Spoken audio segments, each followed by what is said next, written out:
এবার আমরা শুরু করছি ভাববাদ। ভাববাদ ঠিক বস্তুবাদের বিপরীত।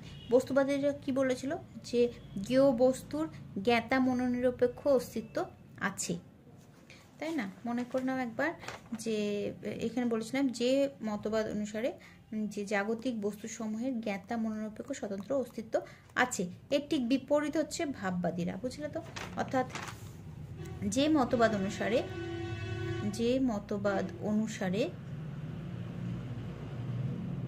জ্ঞেয় বস্তুর জ্ঞাতা মনোনিরপেক্ষ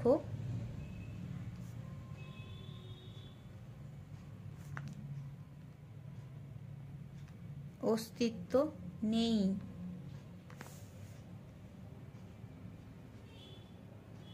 ঠিক আছে? যে মতবাদ অনুসারে জ্ঞেয় বস্তুর জ্ঞাতা মনোনিরপেক্ষ অস্তিত্ব নেই, অর্থাৎ জ্ঞেয় বস্তুর অস্তিত্ব জ্ঞাতা মনের উপর নির্ভরশীল। অর্থাৎ জ্ঞেয় বস্তুর অস্তিত্ব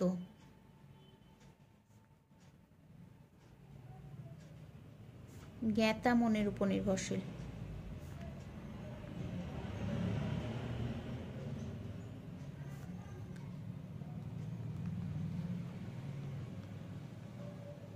তাকে ভাববাদ বলে, তাকে ভাববাদ বলে।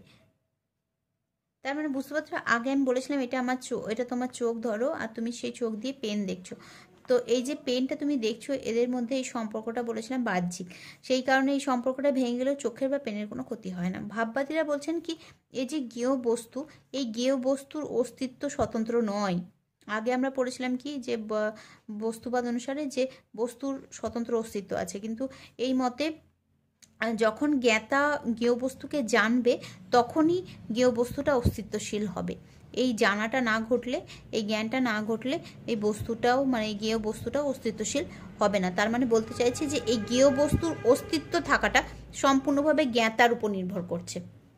তো এটাই হচ্ছে ভাববাদীদের মূল কথা। এবার আমরা পড়ব আত্মগত ভাববাদ, এটাই তোমাদের পাঠ্য।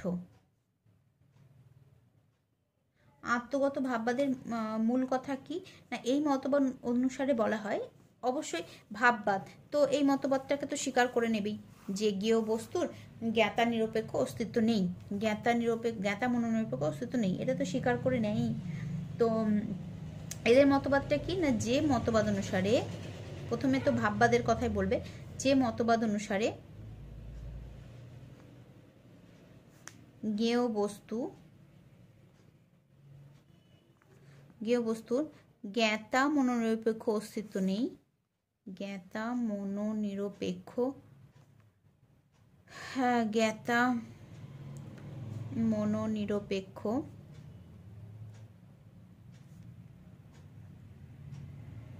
অস্তিত্ব নেই, জ্ঞেয় বস্তুর অস্তিত্ব ব্যক্তি মনের উপর নির্ভরশীল, ব্যক্তি মনের উপর নির্ভরশীল, তাকে আত্মগত ভাববাদ বলে।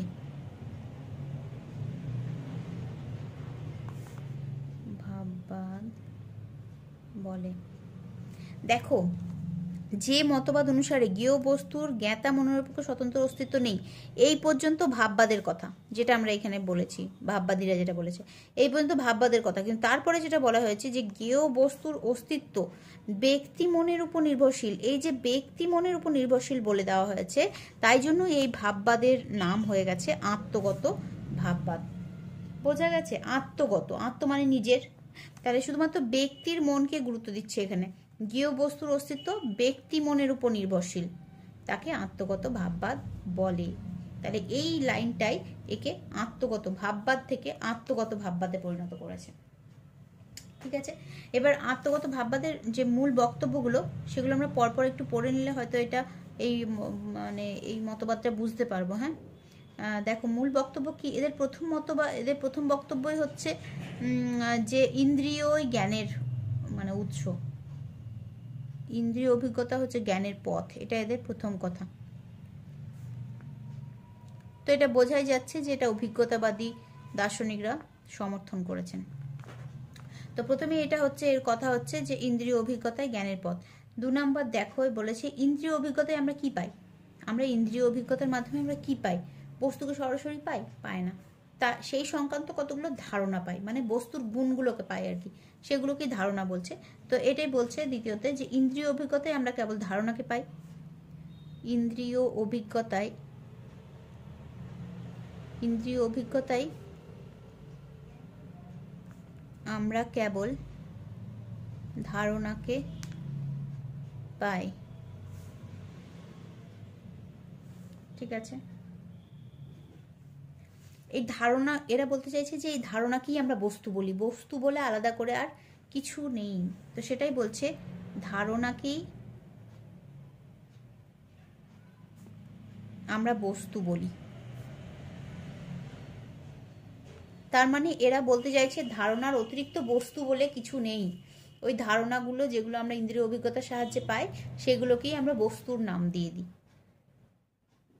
4 নম্বর কি, আচ্ছা একটু আগে আমরা লকের মুখ্য গুণ আর গৌণ গুণের পার্থক্য দেখে এলাম।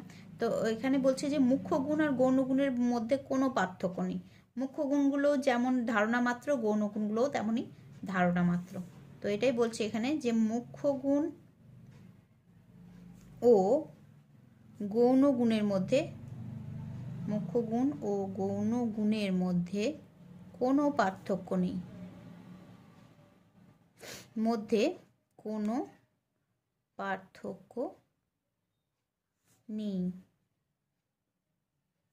সবই ধারণা মাত্র। মানে এরা ধারণা ছাড়া আর কিছু স্বীকারই করছে না। এই যে আত্মগত ভাববাদীরা, এরা ধারণা ছাড়া, মন যেহেতু কেবলমাত্র ধারণাকেই জানতে পারে তাই কেবলমাত্র ধারণাকেই স্বীকার করছে। এরা বলতে চাইছে যে কোনো রকম জড়দ্রব্য বা কিছুই নেই, জড়দ্রব্য বলেও কিছু নেই। তো ধারণার অতিরিক্ত জড়দ্রব্য, ধারণার অতিরিক্ত জড়দ্রব্যের কল্পনাও যুক্তিহীন।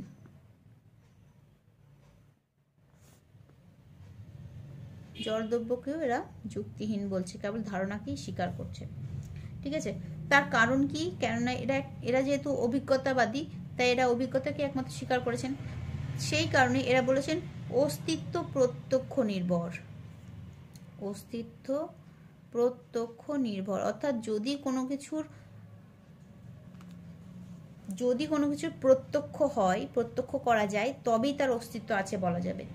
আর প্রত্যক্ষ করা যায় কাকে, শুধুমাত্র ধারণাকে, ধারণা ছাড়া আর কিছু প্রত্যক্ষ হয় না। সেই কারণে এরা বলেছে কেবলমাত্র ধারণারই অস্তিত্ব আছে, ধারণাই কেবল প্রত্যক্ষ হয়।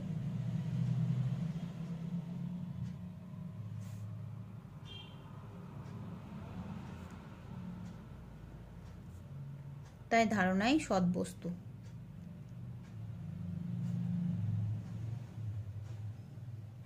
একমাত্র সৎ বস্তু। ঠিক আছে, যেহেতু ধারণার কি একমাত্র অস্তিত্ব প্রত্যক্ষ নির্ভর বলেছে আর ধারণাই একমাত্র প্রত্যক্ষ হয়, তাই বলেছে ধারণাই একমাত্র সৎ বস্তু। ঠিক আছে, এবার ধারণাটা কার উপর নির্ভর করে, এই যে ব্যক্তি মনের উপর, তো মনের উপর নির্ভর করে।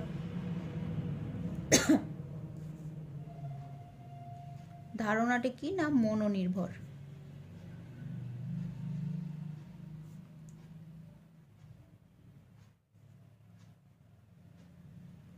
সুতরাং ধারণা আছে এবং মন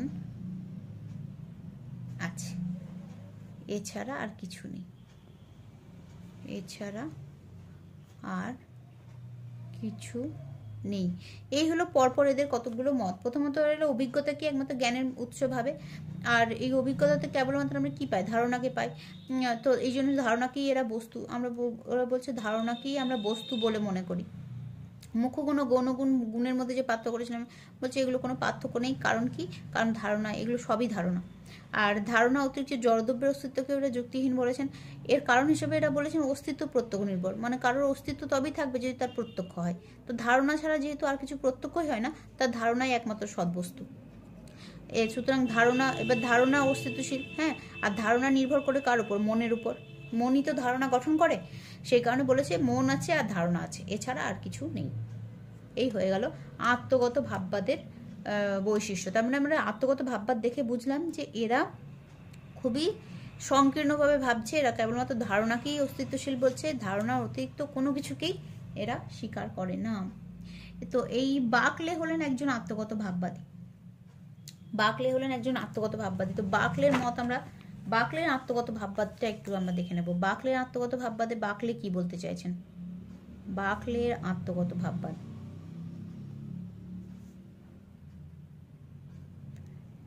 দেখো বাকলের আত্মগত ভাববাদে প্রথমেই আমি বলবো যে লক যে বলেছেন না, লক যে বলেছে যে আমরা সরাসরি বস্তুকে প্রত্যক্ষ করতে পারি না। একটু আগে আমরা প্রতিরূপী বস্তুবাদ পড়লাম লকের, সেখানে লক বলেছিলেন কি আমরা সরাসরি বস্তুকে প্রত্যক্ষ করতে পারি না, সরাসরি যেটা প্রত্যক্ষ করতে পারি সেটা হলো গুণ সংক্রান্ত কতগুলো ধারণা। তাহলে কি লকের মতে, লকের মতে আমরা বস্তুকে সরাসরি প্রত্যক্ষ করতে পারি না,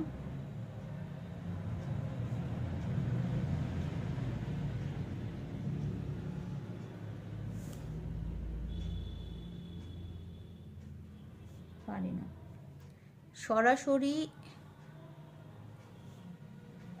যা প্রত্যক্ষ করি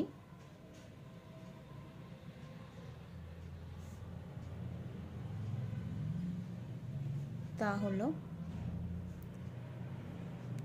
গুণ সংক্রান্ত ধারণা। এটা আমরা আগেই পড়লাম যে কতগুলো গুণ সংক্রান্ত ধারণাকে আমরা প্রত্যক্ষ করতে পারি, এটা লক বলছিলেন। জড়দ্রব্যকে আমরা কখনো প্রত্যক্ষ করতে পারি না, মোট কথা হলো জড়দ্রব্যকে আমরা প্রত্যক্ষ করতে পারি না। আচ্ছা, লকের এই মতটা, লকের মতের এই পর্যন্ত কিন্তু বাকলে স্বীকার করেন। বাকলে, তাহলে আমি এটাই লিখলাম যে বাকলে লকের এই মত স্বীকার করেন।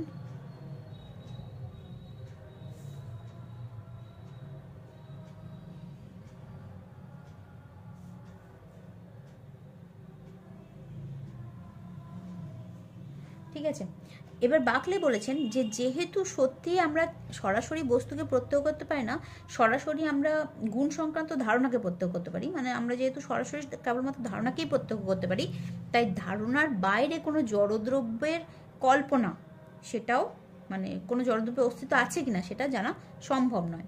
ঠিক আছে, তাই বাকলের মতে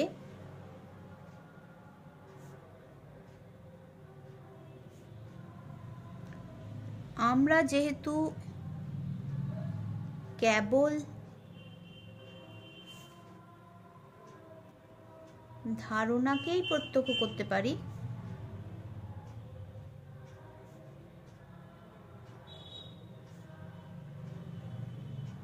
সুতরাং ধারণার বাইরে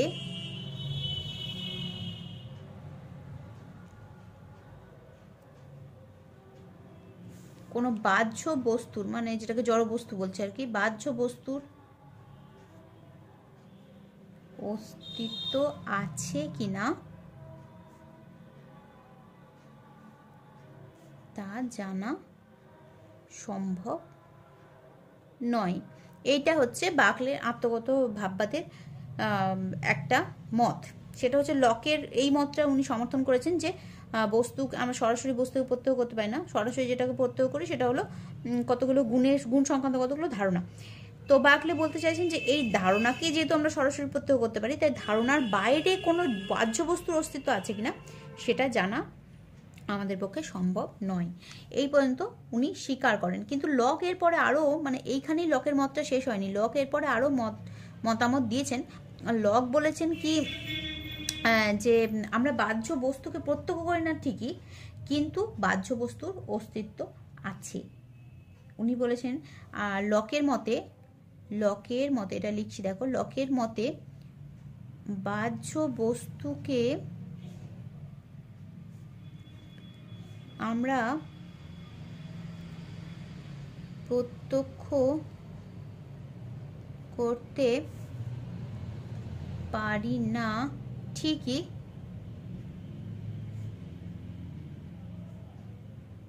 তবে তার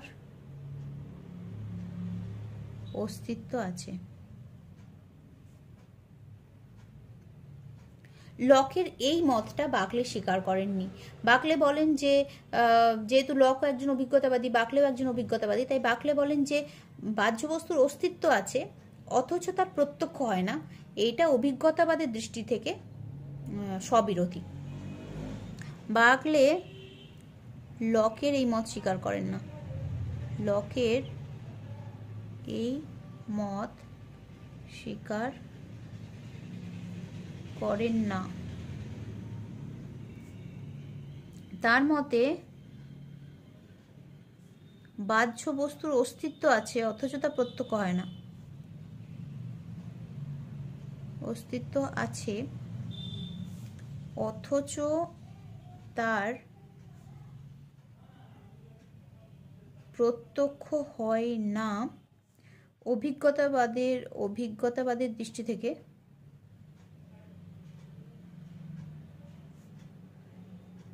দৃষ্টি থেকে এই মত স্ববিরোধী।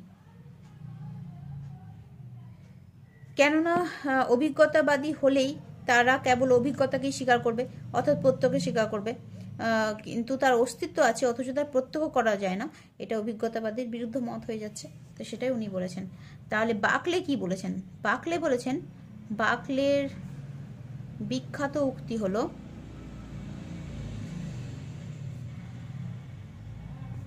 এটা, এসে ist পার্সিপি।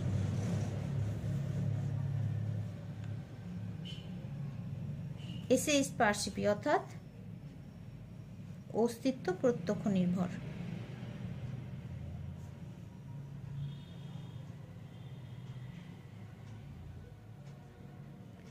এই যুক্তি দিয়ে তিনি লকের এই মতটি খণ্ডন করেছেন, স্বীকার করেননি।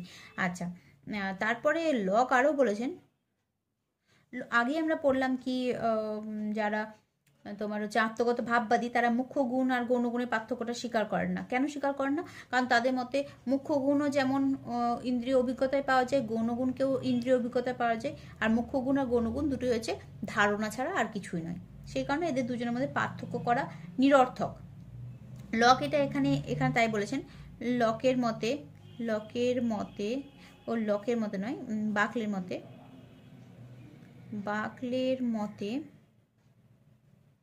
মুখ্য ও গৌণগুণের মধ্যে কোনো পার্থক্য নেই।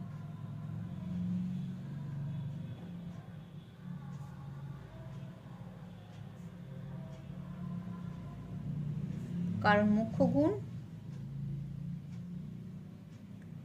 ও গৌণগুণ উভয় অনুভব সাপেক্ষ।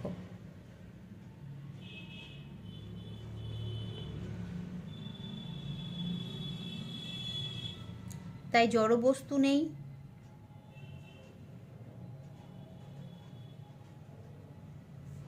মুখ্য গুণ নেই, তাহলে আছে কি? আছে কেবল ধারণা।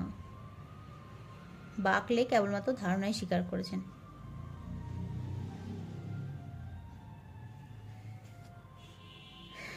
তাহলে বাকলের মত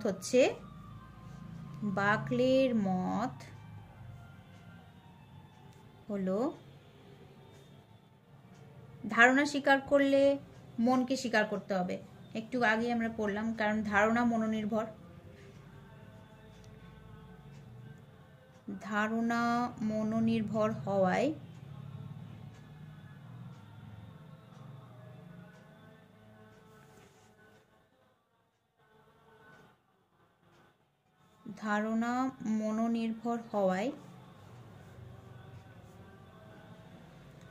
কেবল ধারণা আছে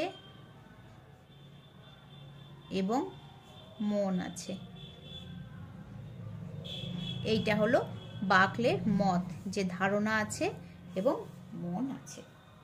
ঠিক আছে, কিন্তু এখানে সমস্যা হচ্ছে, একটা জায়গায় এখানে সমস্যা হয়ে গেছে। ধারণা আছে এবং মন আছে এটা বলার পরে বাকলে বলেছেন এছাড়া আর কিছু নেই, এছাড়া আর কিছু নেই। এই যে বাকলে এই অংশটা জুড়ে দিয়েছেন তার কথার সাথে, এইটা থেকে আর একটা প্রশ্ন তৈরি হয়ে গেছে। সেই প্রশ্নটা হলো বাকলের আত্মগত ভাববাদ কি অহং সর্বস্ববাদ?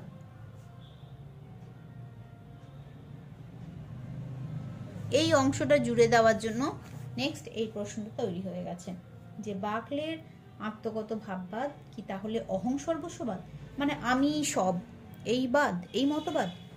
তো এইটা করতে গিয়ে আমরা, এটা আলোচনা করতে গিয়ে আমরা একটুখানি এইটার বিষয়ে আমরা একটু পড়ে নিই যে সত্যি করেই বাকলে আত্মগত ভাববাদ কি অহং সর্বস্ববাদ হলো নাকি সেটা থেকে মুক্তি পেল। আমরা দেখি তাহলে আপাতত জন্য এই কথাটা যোগ করে দিয়েছে, তাই আমরা বলতে পারি যে বাকলের আত্মগত ভাববাদের নিশ্চিত পরিণতি, অনিবার্য পরিণতি হলো অহং সর্বস্ববাদ। আপাতত সেটাই দেখে মনে হচ্ছে যে নিশ্চিত বাকলের আত্মগত ভাববাদের পরিণতি হবে অহং সর্বস্ববাদ। ঠিক আছে, কেন হবে? কারণ বাকলের মতে ধারণা আছে এবং মন আছে, এছাড়া আর কিছু নেই, এছাড়া আর কিছু নেই, এছাড়া আর কিছু নেই।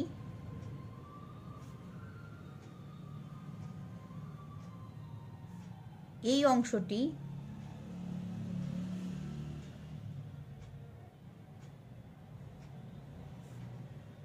বাকলের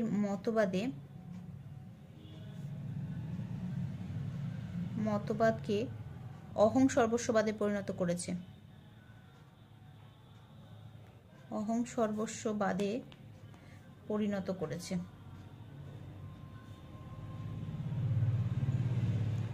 ঠিক আছে, তো আপাতত আমরা এইটুকু অংশ দেখে আমাদের মনে হচ্ছে যে বাকলের আত্মগত ভাববাদ নিশ্চিতভাবে অহং সর্বস্ববাদী হবে। তো দেখো দোষটা কোথায় হয়েছে যে আমরা যে প্রত্যক্ষ করি সেই প্রত্যক্ষের বিষয় হচ্ছে ধারণা, এটা সবাই আমরা স্বীকার করব, কিন্তু বাকলে বলতে চাইছেন যে সেই ধারণার স্রষ্টা, মানে সেই ধারণার সৃষ্টিকর্তা বাকলে নিজে। বুঝলে ব্যাপারটা? তার মানে এটা আমরা লিখতে পারি এরকম করে যে আমার প্রত্যক্ষের বিষয়ে যে আমার প্রত্যক্ষের বিষয় যে ধারণা তা স্বীকার করা গেলেও সেই ধারণার স্রষ্টা আমি, সেই ধারণার স্রষ্টা আমি এমন কথা বলা যায় না। আচ্ছা, এটা সমস্যাটা কোথায় হয়ে গেল? ধরো সামনে একটা টেবিল দেখলো, বা আমার সামনে একটা টেবিল দেখলাম আমি, তো টেবিলটা দেখে আমার টেবিলের ধারণা তৈরি হলো, আমার মনে একটা টেবিলের ধারণা জন্মালো, তো সেই ধারণাটারই আমার প্রত্যক্ষ হলো। ঠিক আছে, তার মানে আমি সরাসরি যেটা প্রত্যক্ষ করছি সেটা হচ্ছে টেবিল সংক্রান্ত ধারণা, টেবিল সংক্রান্ত কতগুলো গুণ, সেই গুণগুলো সমষ্টি রূপে একটা ধারণা আমার মনের মধ্যে সৃষ্টি হচ্ছে। তার মানে আমি সরাসরি প্রত্যেককে কিছু ধারণা পেলাম, টেবিল সম্পর্কে একটা ধারণা পেলাম, কিন্তু সেই টেবিলের ধারণাটা যে আমি সৃষ্টি করেছি এইরকম কি বলা যায়? যদি তাই হয় তাহলে সেই একই টেবিল অন্য একজন কি করে দেখছে? একই টেবিল আমি দেখছি, একই টেবিল তুমি দেখছো, তাহলে তোমার মনে যে টেবিলের ধারণাটা রয়েছে সেটাও কি আমি সৃষ্টি করে দিলাম নাকি তুমি নিজেই সৃষ্টি করলে? তাহলে আমার মনে যে সমস্ত টেবিল হোক, চেয়ার হোক, বই হোক, মানুষ হোক, পশু পাখি, এই সমস্ত যে ধারণা রয়েছে সেই সমস্ত ধারণা কি আমি নিজেই সৃষ্টি করেছি আমরা প্রত্যেকে জগতে যা যা দেখছি, যা কিছু করছি, এই সমস্ত ধারণা কি আমার নিজের তৈরি? এটা কি করে হতে পারে? তো সেটাই বলছে যে আমার প্রশ্নটা হলো এখানে যে আমার সামনে একটা টেবিল আছে, সেই টেবিলটা কতগুলো ধারণা সমষ্টি, ঠিক আছে, কিন্তু সেই ধারণাটা আমি সৃষ্টি করেছি যদি, তাহলে সেই টেবিলটা আমার খেয়াল খুশি অনুযায়ী কি পরিবর্তন হতে পারে? মানে আমার যেহেতু টেবিলের ধারণাটা বাকলে বলতে চাইছে আমার সৃষ্টি, তাই টেবিলের ধারণাটা আমার ইচ্ছে মতো ভ্যানিশ হতে পারে। আমি ইচ্ছে করলে টেবিলের ধারণাটা সৃষ্টি করতে পারি, ইচ্ছে করলে ধ্বংস করতে পারি। তাই যদি পারি, তাহলে আমি চাইলেও, আমি চাই বা না চাই, অন্যেরা কিভাবে সেই টেবিলটাকে দেখতে পাচ্ছে, সেই টেবিলের ধারণা সৃষ্টি করতে পারছে কি করে? তার মানে টেবিলের ধারণাটা আমি বা তুমি, তোমার বা আমার মানে সৃষ্টি করা নয়। তোমার বা আমার ধারণা ছাড়াও অন্য একটা কিছু আছে যে এই ধারণার স্রষ্টা। বোঝা গেছে? তাহলে আমি যেটাকে এরকম বলি যে আমার সামনে যে টেবিলটা আছে সেটা কতগুলো ধারণার সমষ্টি হলেও সেই টেবিলের ধারণাটা আমি সৃষ্টি করিনি। কারণ টেবিলের ধারণাটা যদি আমি সৃষ্টি করতাম, তাহলে আমি প্রত্যক্ষ না করলেও অন্য কেউ কি করে টেবিলটাকে প্রত্যক্ষ করছে? প্রশ্নটা এখানে দাঁড়িয়ে যাচ্ছে না? তো আমরা এটা লিখতে পারি যে আমার সামনে যে টেবিলটি দেখছি সেটি কতগুলি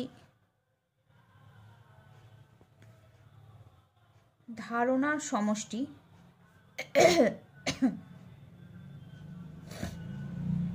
কিন্তু সেই ধারণা আমি সৃষ্টি করিনি।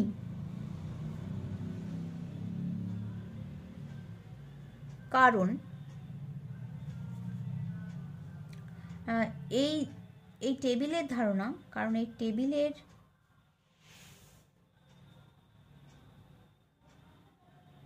ধারণা আমার সৃষ্টি করা হলে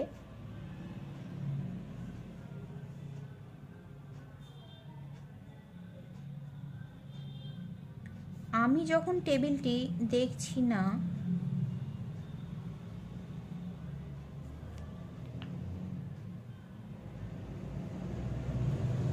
তখন অন্য কেউ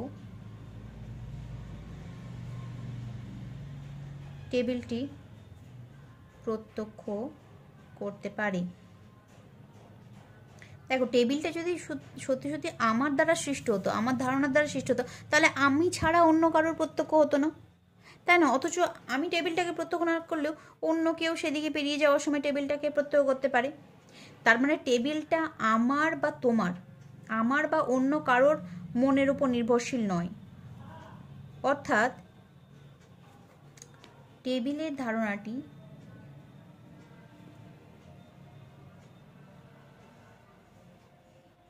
আমার বা অন্য কারোর মনের উপর নির্ভরশীল নয়। এখানে মনকে এত গুরুত্ব দেওয়া হচ্ছে তার কারণটা আমি আগেই বলেছি। কেন কি, এরা বস্তুর স্বতন্ত্র অস্তিত্ব স্বীকার করে না। এরা মনে করে যে মনের উপর নির্ভরশীল থেকেই বস্তুর অস্তিত্ব থাকে। যদি কোনো বস্তুর মনের উপর অস্তিত্বশীল নয়, তাহলে সে বস্তুর অস্তিত্বই নেই। তার মানে এরা বস্তুর স্বতন্ত্র অস্তিত্ব স্বীকার করে না, মনের উপর নির্ভরশীল থেকেই বস্তুর অস্তিত্ব স্বীকার করে ভাববাদীরা। সেই কারণে মনকে এত গুরুত্ব দেওয়া হচ্ছে। যাই হোক, তো কি হলো যে, অর্থাৎ টেবিলের ধারণাটি আমার বা অন্য কারোর মনের উপর নির্ভরশীল নয়, আমার মনের বাইরেও। তাহলে কি হলো? তাহলে আমার মন বা তোমার মনের উপর নির্ভরশীল হলো না টেবিলের ধারণাটা। তার মানে আমার বা তোমার মনের বাইরেও একটা কিছু আছে যেটার জন্য টেবিলের ধারণাটি সৃষ্টি হয়েছে। এটা স্বীকার করতে হচ্ছে। যেহেতু আমি দেখছি যে আমি বা তুমি টেবিলটা প্রত্যক্ষ না করলেও অন্য কেউ টেবিলটি প্রত্যক্ষ করতে পারে, তার মানে আমার বা তোমার ধারণার উপর মনের উপর নির্ভরশীল নয় এই টেবিলের ধারণাটা। অর্থাৎ আমার মনের বাইরেও একটা কিছু আছে। আমি এই একটা কিছুটাকে উইদিন সিঙ্গেল কোটেশন দিচ্ছি, একটা কিছু আছে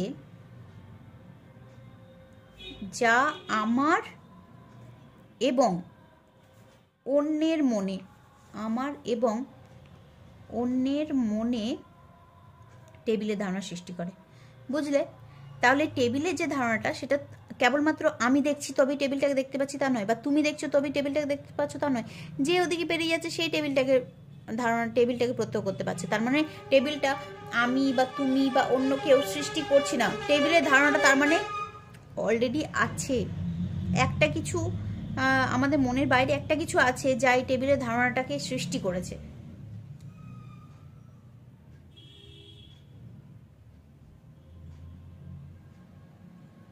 সৃষ্টি করেছে। এবার প্রশ্নটা যেখানে এসে দাঁড়িয়ে যাচ্ছে যে এই যে একটা কিছু বাকলে বললেন, এই একটা কিছু কি? এই একটা কিছু, দেখো এটার উত্তর বাকলেই দিচ্ছেন, সেটা বলছেন এই একটা কিছু লকের জড়দ্রব্য নয়। কেন বলছে এই একটা কিছু কিন্তু লকের জড়দ্রব্য নয়? কেন? কারণ জড়দ্রব্য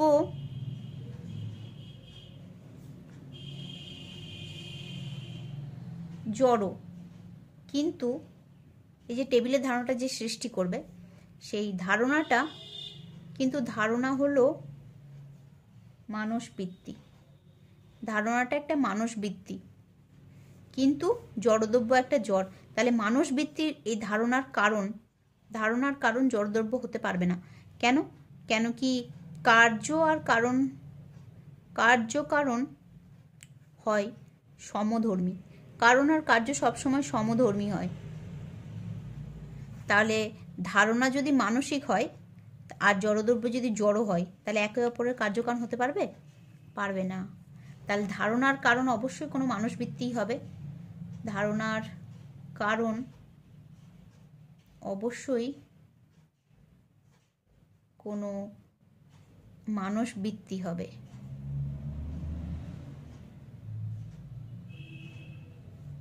ধারণার কারণ হলো, তখন বললো কি তাহলে এই ধারণার কারণ হলো মন বা আত্মা। মন বা আত্মা, মন বা আত্মাও মানসবৃত্তি যেহেতু। কিন্তু এই মন কোনো ব্যক্তি মন নয়, মানে তোমার বা আমার মন নয়। তোমার বা আমার মন হলে কি হবে? তোমার বা আমার মন হচ্ছে সংকীর্ণ। আর তোমার বা আমার মন যদি ওই ধারণাটার স্রষ্টা হয়, তাহলে সারা জগৎ জুড়ে সবাই টেবিলটাকে দেখতে পাবে না, তাই না? কেন কি আমরা তো সীমিত, আমাদের মন হচ্ছে সীমিত, আমাদের ব্যক্তি মনগুলো সীমিত, আমাদের একটা লিমিটেশন থাকবে। তাই জন্য বলছে কিন্তু এই মন কোনো ব্যক্তি মন নয়। এই মন হলো অসীম অনন্ত। এই মন হলো অসীম অনন্ত, যাকে বাকলে ঈশ্বর বলেছেন। যাকে বাকলে ঈশ্বর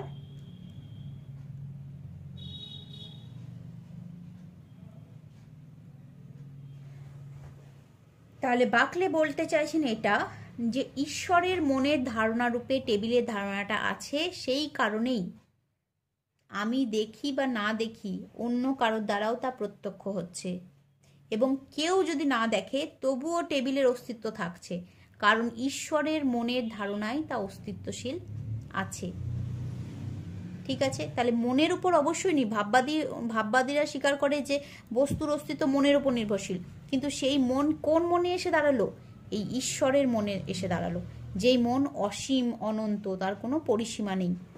তাহলে বাকলে শেষমেশ এটাই বলতে চাইছেন যে এই যে ধারণা, এই ধারণার স্রষ্টা হলেন ঈশ্বর নিজে। ঈশ্বরের মনের ধারণা রূপেই আমরা বস্তুকে প্রত্যক্ষ করি। ঠিক আছে? তাহলে আমাদের সমস্ত ধারণার উৎসকে ঈশ্বরের মন।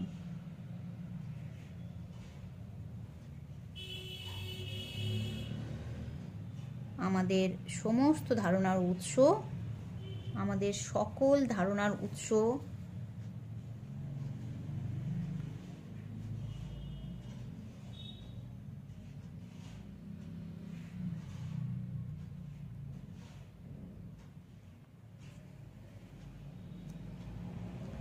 আমি বা অন্য কেউ টেবিলটিকে প্রত্যক্ষ না করলেও, আমি বা অন্য কেউ টেবিলটিকে প্রত্যক্ষ না করলেও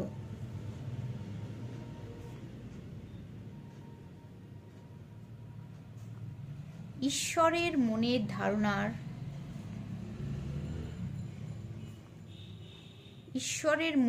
ধারণা রূপে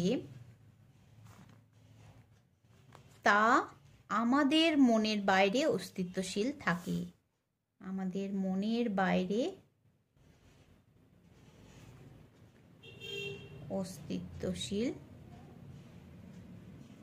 থাকে। শুধুমাত্র টেবিলের ক্ষেত্রে নয়, আমাদের জগতের প্রত্যেকটা বস্তুর স্রষ্টা হলো তাহলে ঈশ্বরের মন। সেই ঈশ্বরের মনের ধারণা রূপে সমস্ত জাগতিক বস্তু চিরকালই আমাদের মনের বাইরেই অস্তিত্বশীল থাকে। তাহলে এই যে ভাববাদীরা বলেন কি বস্তুর মনোনিরপেক্ষ অস্তিত্ব নেই, এটা বস্তুর মনোনিরপেক্ষ অস্তিত্ব নেই, এটা শুধুমাত্র ব্যক্তি মনের জন্য। ব্যক্তি মনের বাইরে কিন্তু বাহ্য বস্তু স্বতন্ত্র অস্তিত্ব রয়েছে ঈশ্বরের মনের ধারণার কারণ রূপে। ঠিক আছে, ঈশ্বরের মনের ধারণা রূপে বাহ্য বস্তুগুলো ব্যক্তি মনের বাইরে অস্তিত্বশীল রয়েছে। তাহলে একদিক থেকে হলো যে মনোনিরপেক্ষ নয়, আবার একদিক থেকে হলো মনোনিরপেক্ষ ভাববাদটা। এইভাবে কি করলো, এইভাবে বাকলে ঈশ্বরের ধারণা স্বীকার করে তার আত্মগত ভাববাদ অহং সর্বস্ববাদ থেকে মুক্তি পেল। ঠিক আছে, তাহলে এটা লিখে দিই। সুতরাং ঈশ্বরের ধারণা, ঈশ্বরের অস্তিত্ব স্বীকার করে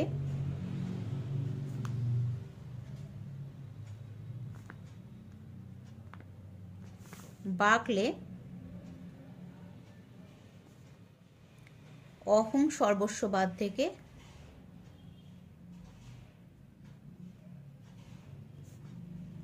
মুক্তি পেলেন, মুক্ত হতে চেষ্টা করলেন।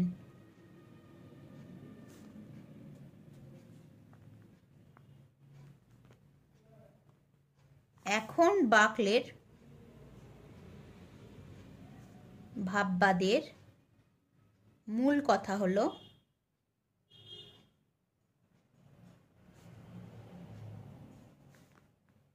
আমি আছি,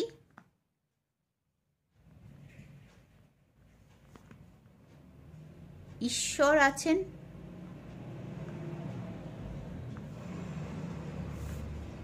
এবং ঈশ্বরের ধারণা সৃষ্ট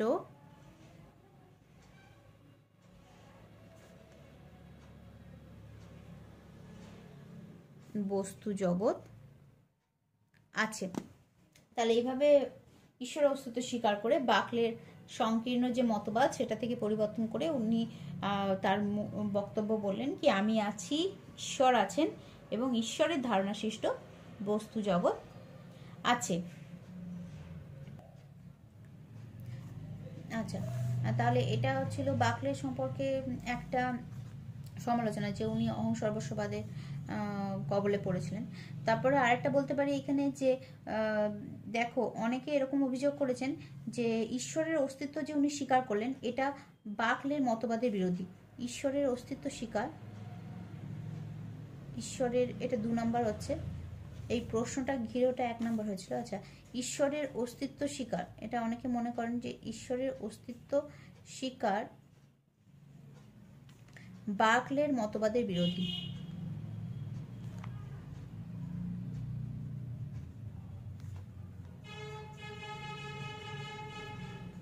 কারণ কি? কারণ হলো কারণ বাকলের মতে অস্তিত্ব প্রত্যক্ষ নির্ভর, অস্তিত্ব প্রত্যক্ষ নির্ভর, কিন্তু ঈশ্বরকে প্রত্যক্ষ করা যায় না। ঈশ্বরকে প্রত্যক্ষ করা যায় না। তাহলে ঈশ্বরের অস্তিত্ব কিভাবে স্বীকার করা যায়? তাহলে ঈশ্বরের অস্তিত্ব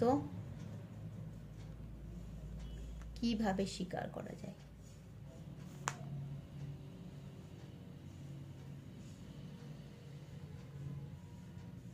এটা একটা প্রশ্ন, ঠিক আছে, এটা একটা সমালোচনা হয়। আর একটা সমালোচনা হয় এরকম হতে পারে যে নব্য বস্তুবাদীরা বলেছেন, নব্য বস্তুবাদীদের মতে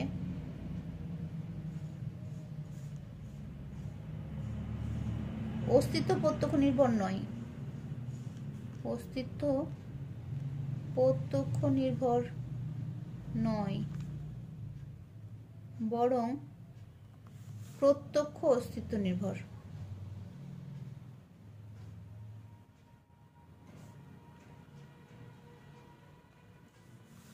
তাই না?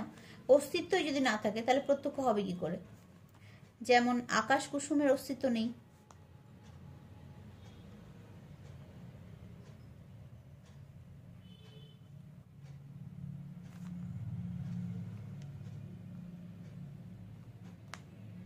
তাই তা প্রত্যক্ষও হয় না।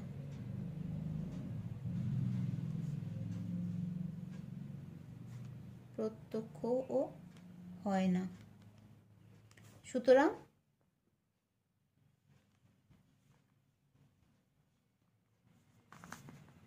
আগে অস্তিত্ব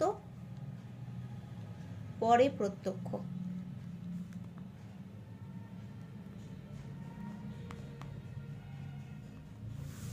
এটা একটা সমালোচনা হয়। আর একটা হতে পারে এটা যে বার্কলের মতে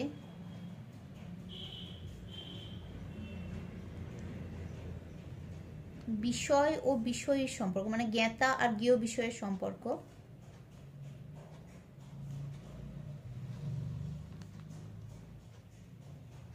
আন্তর অবিচ্ছেদ্য সম্পর্ক।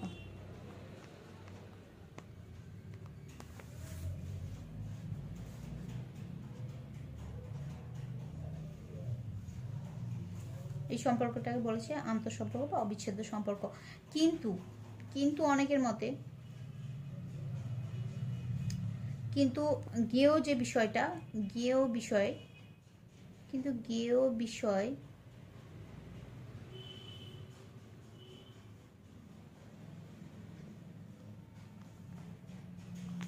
জ্ঞানের অংশ না হয়েও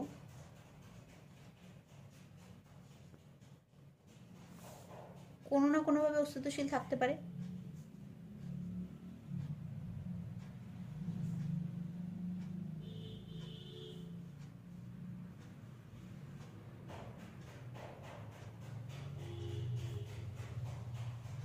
কেন কি আমরা তো এমন অনেক জগতে বিষয় আছে যেগুলো আমরা জানিও না এখনো পর্যন্ত, হয়তো অজস্র বিষয় আছে যেগুলোকে আমরা জানি না, কিন্তু তাই বলে কি তাদের অস্তিত্ব নেই? এবং কত জিনিস আমরা অনেক পরে পরে জেনেছি, তো ততদিনে কি তাদের অস্তিত্ব ছিল না? আমাদের জানার আগেও তার অস্তিত্ব ছিল।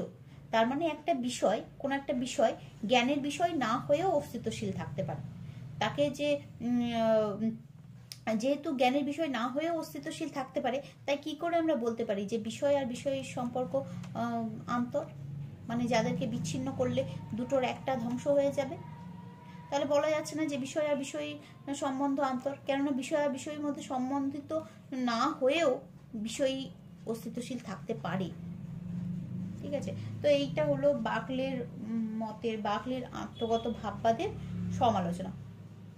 আমাদের এই চ্যাপ্টারটা তাহলে এখানে শেষ হলো, বস্তুবাদ ভাববাদ, এবং এর সঙ্গে সঙ্গে আমাদের পাশ্চাত্য দর্শনের চ্যাপ্টারও মনে হচ্ছে শেষ হয়ে গেছে। আমাদের পঞ্চম অধ্যায় পর্যন্তই আছে পাশ্চাত্য দর্শন। এরপরে আমরা নেক্সট ক্লাস থেকে ভারতীয় দর্শন শুরু করব। Thank you.